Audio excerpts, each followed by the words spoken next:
Hi అండి, అందరు మంచిగా ఉన్నారా? నేనైతే ఈరోజు పాలీ హౌస్లోకి అయితే వచ్చిన. ఇక పాలీ హౌస్లోనే అయితే మల్చింగ్ కవర్ అయితే వేసినాము. కట్టలు అయితే మొన్ననే తోటకూరలు కింద కట్టలు ఉండే కదా, వీటిని సెట్ చేసి అయితే అలికినాము. ఇక ఈరోజు అయితే పాలకూరని అయితే చూస్తా. ఇక మేము తోటకూరలతో అలికినాము దీన్ని అయితే.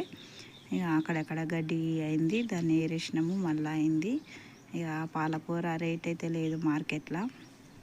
ఇక ఇప్పుడైతే ఒక వారం అవుతుంది తిని కోయడం లేదు. రేట్ ఉంటేనేమో కొంచెం మనకు కోయాలని ఇంట్రెస్ట్ ఉంటుంది. ఇక రేట్ లేకపోయేసరికి ఇక అంత కోయడం అయితే లేదు. ఇక్కడనైతే ఇంతకుముందు కొత్తిమీర అలికింటిమి, వాటికి ఇత్తులై అక్కడనే రాలిపోయి మళ్ళీ అయితే మొలిచినాయి. ఇక ఇదైతేనేమో సోంపు చెట్టు. ఇక ఒక ఎత్తు ఇట్లా ఉండేనో ఏమో, అదే మొలిచింది. ఇక దాన్ని అట్లనే ఉంచినాం.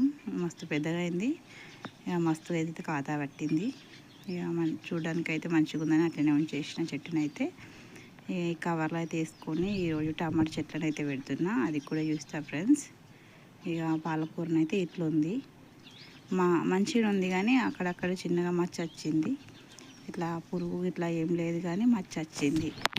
ఇంతకుముందు మొగుళ్ళ పడి వర్షం పడ్డది కదా, అప్పుడైతే అట్లా అయింది చెట్లకు. ఇక మేము దీనికి ఏ మందులు ఇట్లా ఏం స్ప్రే చేయలేము, ఓన్లీ మన పశువుల పేడనే వాడినాము ఎరువుగా. ఇక దాంతోటైతే ఇట్లా అయిపోయింది. పాలకూరనైతే వీడియో నచ్చితే లైక్ చేయండి, నా ఛానల్ని సబ్స్క్రైబ్ చేసుకోండి ఫ్రెండ్స్.